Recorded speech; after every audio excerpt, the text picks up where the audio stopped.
What's up, everybody? I'm currently in Paris, France for the Speed Chess Championship finale of 2024, the first ever Speed Chess Championship finals organized by Chess.com with a live audience. It is Magnus Carlsen versus Hans Niemann in the first semifinal, and the winner of that match will take on the winner of Hikaru Nakamura versus Alireza Firouzja. And for the first time ever, there will be a bronze medal match as well, September 6th, September 7th, September 8th. I will put a link in the description to get information about the event. And this intro is probably playing in front of an interview. I interviewed all of the players the day before the event. Right now, actually, it's currently media day. And after I finish recording this intro, I'm going to run to the venue because I've got 2 more interviews with Hans and then with Magnus. So whichever interview this is, the Hikaru one is already up. Please do enjoy. Please follow the event. I will be a commentator. I will be on the desk as well. Super exciting stuff. Super high stakes matches as well. That's all I have for you right now. Enjoy the interview and get out of here.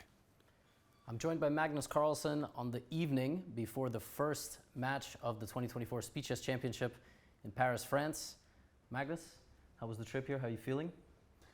I'm feeling good. The trip was short. Yeah, not for me. How long's the flight from where you were? It's like 2 hours, basically. Yeah, you fly 2 hours in the States. You go somewhere much less nice than Paris. This is the third, I believe, final in a row. For you, maybe because maybe 3 years ago or something, or whatever, 4 years ago you were not playing. Yeah, 3 years ago I was not playing. Yeah, that's correct. so but and this then, and then 4 years ago I lost to Maxim in the semifinal. So yeah, I didn't bring that up though. You did, but I'm not asking about Maxim. This is the first final you're gonna have with a live audience and like a kind of this beta test of how we can have live spectators in chess. I'm sure you've been asked already about it, but I'm curious to hear your thoughts personally. Like, is this a fun test of how it can go for you? I really think this is a format that chess needs more of, and you can sort of do it both ways, both playing on a physical board and also playing on a computer. But I do think having spectators, the players more in a boxing setting with their headphones on, even if they're playing on a board blocking the noise out. I do think that's potentially a great format for chess, and it's something that we haven't tested much, right? And we know, like from casual games, that spectators, they don't really shut up when people are playing. So let's give them a chance to, get the hype going with in a serious tournament as well. But here's my question with this, because this is what I always wonder. You will have spectators there. Do they have access to their phones? Can they see what's happening? Do they have a big screen? Like, will they know the evaluation? I mean, they can't possibly know the evaluation, right? Because then they know something, they can give something away to you. So has that all been worked out here? I generally assume that nobody in the audience has more info than we do, and I think there are also possibilities to do what we did in the World Championship at some point, where you have this glass which you can see. They build like a glass wall? Yeah, so you can see in, but you cannot see out. Yeah. Oh, I see. So you guys inside cannot see. Yeah. What is it? It's just a reflection? Yeah, I guess. Wow. Okay. But that's not the case here. No, I really don't think so. Okay. That was that was the only thing I've ever wondered, because I know for esports, they can fill Madison Square Garden. I mean, I would love if in the future we could fill an arena of 10,000 people for chess. I did chess boxing in Los Angeles. I didn't fight, but I was commentating, and it was electric. But all the people after said they could hear the crowd reacting to a mistake because they would hear my commentary. But after getting in a boxing match, your brain is not thinking like, oh, the audience knows something I don't. So that was the only issue, is that, yeah, they had this noise canceling, but because it's 10,000 people who are like looking at somebody blundering a queen, they all started yelling, oh, and then, but you don't know why if you're a beginner. Yeah, I've had that experience myself. I played against Anand in Mainz back in 2008. I played Dragon as black, and I was it was risky for me, but not lost. And I made a mistake, and I was lost, and I realized it more or less immediately. It's not like Anand would have missed this, but there was a massive evaluation bar that the audience could see, and when the evaluation bar went like, then there was like from the public. So even if Anand hadn't seen it, he would have, he would have known that there was something going on. So obviously you cannot have. But isn't that ridiculous? Like, did you realize how ridiculous it was in the moment that he? I did. I think it was something that they did to, like, they had a lot of interesting innovations in mines in general. Just that one didn't work for obvious reasons. I heard a small rumor, which you can elaborate on, that last year after winning the Speed Chess Championship against Hikaru, you had a fun story. There was something fun that happened, and how did you celebrate? I'm trying to think. What did I do after beating Hikaru? I don't remember. There's a note here. Really good story. We can cut this part out. But really good story here, according to Askil. Oh! Oh! Yeah, that's true. I went to Askil's to play poker just for 2 hours or something, right after. I seem to remember I won at poker as well, but like I just came there and I was a bit lucky and It doesn't sound like it was 2 hours. It was maybe like the whole night, or no. It was relatively brief because people had to go home since this was a Sunday for work or whatever in the morning. But I'd forgotten about that. I was thinking, did I go out and get drunk and do something stupid? But I really didn't think so. No. This next question is written in the notes, and I always enjoy when, let's say, a tennis player or basketball player gets asked a question that sounds like they have to admit that they can lose. So the question is, whoever wrote this, it's only been you and Hikaru at the top of the Speed Chess Championship. Do you think you will be replaced in the near future? And do you think the other players in the semifinals are the two best candidates to win over you guys? What I do think is that Alireza is a very, very clear number 3 and probably will be number 2 quite soon. So the question is, I think, also Hikaru is a few years older than I am. So I think Alireza will pass Hikaru in a few years. Whether he'll pass me as well, I'm not sure, but I think he has great potential. As for sort of the other spot, I think there are a lot of candidates, but there's no obvious. It's not obvious like who's in speed chess, who's going to be the new guy there, because nobody is even close to the level that Alireza is in terms of the young guys. In terms of classical or? No, classical. Plenty of people. Yeah, I was gonna say, but you mean but rapid, in Blitz? in anything slower than classical, or at least anything slower than rapid.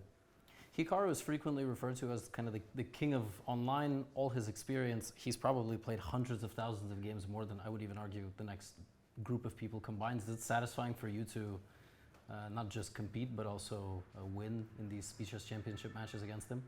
I don't see it that way at all. If I'm playing, it's mine to lose. And he's beaten me once, and it was close the other time. And I think he's really, really good at this format. But I still feel that this is mine to lose. Like I think I've won 7 more World Blitz championships than Hikaru has, and he's really, really good. But I do feel that I'm that I'm better, and I feel like I have a score to settle. Yeah, I tend to agree just purely as a spectator, like obviously World Blitz Championships aside, when we focus specifically on the online. I think there was a narrative for quite some time when you weren't so active on chess.com, when you weren't in the Speed Chess Championship, that he's played Blitz and Bullet all the time. Will we ever see you match up in 1-0 or 1+1? And now we're sort of getting that answer. But yeah, Alireza obviously is there. And yeah, I think now Alireza is he's right there. There's no clear favorite in the other match. Also because Hikaru, like I feel like he's getting a little bit weaker, and which I think also my average level like is a little bit lower than it was in let's say 2017 or 2018. I feel like in 2018 that was really good. Even at Bullet, that was pretty good. But would have been interesting to see if I'd played a match against Hikaru at 3-0, which we've like never done. I feel like that's like the one outstanding question: who is actually better in the format? Can I just jump in? Because one of the things I was going to ask you, he went on Lex Fridman and he talked about this secret match he played against you in a hotel room. Maybe it was Moscow, maybe 2019 or 2017. No, that was long before. That was 2010. Yeah, but what I'm saying is you apparently played like 100 games against each other, or maybe it was not finished, and he called it like one of the biggest mistakes of his career. He gave you too much insight into his openings and so on. So ever since he gave that interview, I like wanted to ask what are your impressions of that match? Do you agree it was a big mistake on his part? What were your impressions after playing him in some 80 Blitz games? Yeah, I think as far as I can remember, so in 2009, I had this like still probably my best Blitz performance of all time. Like I think I won. I don't know. But I won the World Blitz Championship by a lot over Anand, who also had a great tournament then. And I think 2010 I started out like I beat Hikaru in the first round. I won the first 4 games, I believe, and then at some point things started going south. I lost my confidence and I was third in the end. And so I had this idea. I wanted to challenge Hikaru to a 100-game Blitz match. In the end, we ended up doing 40. And I think like for the first hour, maybe hour and a half, I was playing really well. And I was up by a huge score. After that, I think it was fairly even. So I don't remember if I won by 7 or 8 or something at the end. So maybe for him that was like a humbling experience, since he felt like right there that I was when we were both like giving it our all, that I was better. But I mean, I don't know. I never thought that was like a massive deal. Maybe it affected him against me the next few years. But I think it was probably mainly in his head. But honestly, like part of me is really happy that he got over that at some point, that he found his own thing, that he regained his confidence and showed the level that he's capable of. I think but the chess world has become more interesting after that happened. That's very fun insight. Did you challenge any other players to a 100-game match? Or 40? I would say already back then, Hikaru was known as the best online Blitz player. I think they were at ICC, which we were playing at back in those days. Like Hikaru had the highest Blitz rating of all time for a long time. Then I think Grishuk like surpassed it, and then I think on one of my accounts I matched Grishuk. Like we had the exact same peak, but I did feel that generally Hikaru was, he was probably the best at that point. But like, I don't know, since we never played that much, but I thought like he was probably the best at 3-0 then. He was like, at least at 1-0 he was the best. So I think that's why I wanted to challenge him. As for others, I think on consecutive nights, Alireza and I played 100 plus bullets matches, and he was winning, not by much, but by a bit. And ever since we haven't had that much, and like I've generally been a little bit better when we have played. But yeah, that's I think sort of the closest I've come to that kind of marathon match since then. Okay, let's put Alireza and Hikaru aside for a second and address the elephant in the room. Your semi-final matchup is against Hans Niemann, and obviously that's been a pretty crazy turn of events over the last 2 years. The first thing I want to ask before we talk about the match itself, throughout your career, you've had rivals. I don't even want to call them exactly rivals because you've managed to defeat ultimately everybody you played. We've tried to cling on to little things like Fabiano was very close to you in rating. Jan Nepomniachtchi had some sort of like plus score against you, I think, before your match. Things like that. And even the Hikaru thing with Blitz and Bullet, we try to grasp at some way to make you not seem invincible. But you've never had a villain. And this is almost how I feel this thing is developing. I just wanted to get your thoughts on, how does it feel to have this kind of like presence in your life now? Which, I mean, it will not go away so long as you are competing. And I apologize for contributing to that with the content I make, but it's just kind of the reality. So I just want to get your kind of unfiltered thoughts. I know you've probably given many interviews on this subject, but you are playing him, so. Yeah, it's interesting that you should mention Nepomniachtchi as well. Obviously, Jan and I are on good terms, but it did still annoy me when people were saying that this was like a 55-45 or 60-40 proposition before the match. And I was thinking like, really? What have I done to deserve this?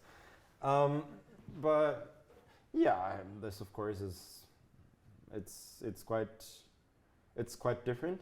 What I will say is that Niemann has certainly become a lot better at chess the last couple of years, and I don't know how good he is exactly, but it seems that he is that he's become a lot stronger, and in that sense, even though like it's a matchup I certainly didn't want, it's going to be interesting from a pure chess perspective to see what he can do. If I may, I have always wondered, for example, I thought you were totally going to play him in the team event in where you were just like in Kazakhstan, because I just sort of thought, well, you're matched up on the teams, you wouldn't not play him there. Is it just one of these things where everybody that you play against is generally kind of a even-keeled and generally respectful, and with him it's like you almost feel you don't have something to gain because if you win it's not a story, and if he wins it kind of is? Or is there anything beyond just that? Yeah, there isn't a lot beyond that. I think it's as simple as if I mean, in that case, like there was an out, so I took it. In this case, there isn't, so I'm playing. That's sort of what I also thought. I guess really the only other thing is he's won a couple of matches to get here, right? He beat Wesley, and he beat MVL. I would argue MVL in this format is definitely the more impressive of the two. I don't know if you watched those matches, you studied them at all. What were your thoughts? Those matches were certainly both very exciting. Could have gone either way. And I did think that both Maxim and Wesley were going to be favorites, but not huge favorites, and neither of them are good enough to sort of control matches.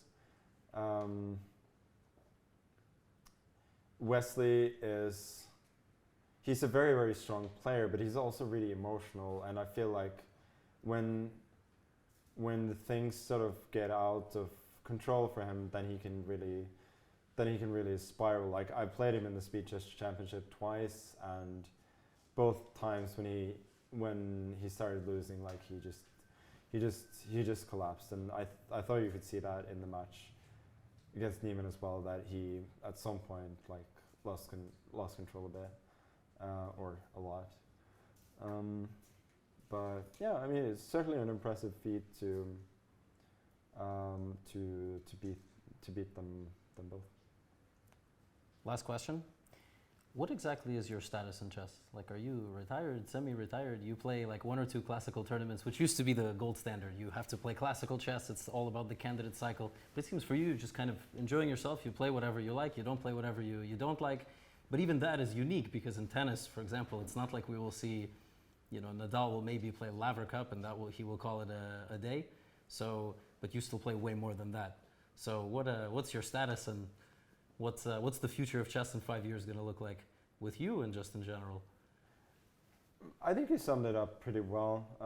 That chess, as well as my job, is my favorite hobby, and I enjoy modes of chess a lot, and I play those modes a lot. The modes that I don't like, I don't play as much. I play more when there's a special occasion. It's not like I like the idea of playing classical chess, which is also why we're getting these freestyle chess tournaments next year, which I'm really excited about, because I like the idea of sitting down and thinking really hard about a game. But there needs to be something, other than making a strange move on the 7th move in Rue Lopez, because all of the best lines have been played. So yeah, I love chess, and if I don't like lose my strength in the next couple of years, I think I'll certainly continue to play. Actually, sorry, there will be one more question, but what do you see as your legacy in chess? Because every world champion has something they do differently. Anand goes to inspire the nation, Kasparov goes for politics, Kramnik goes for whatever he's going for. What will you ever think about your legacy after you're playing? My general message is that chess is a great game. It's fun, so I'm trying to bring that to a lot of people. But most of all, like in my career, I've been pragmatically trying to learn, but also win as much as I've been able to. So, legacy, I haven't really thought too much about that. And, there are still things to be done. On that note, thank you, Magnus. Thank you.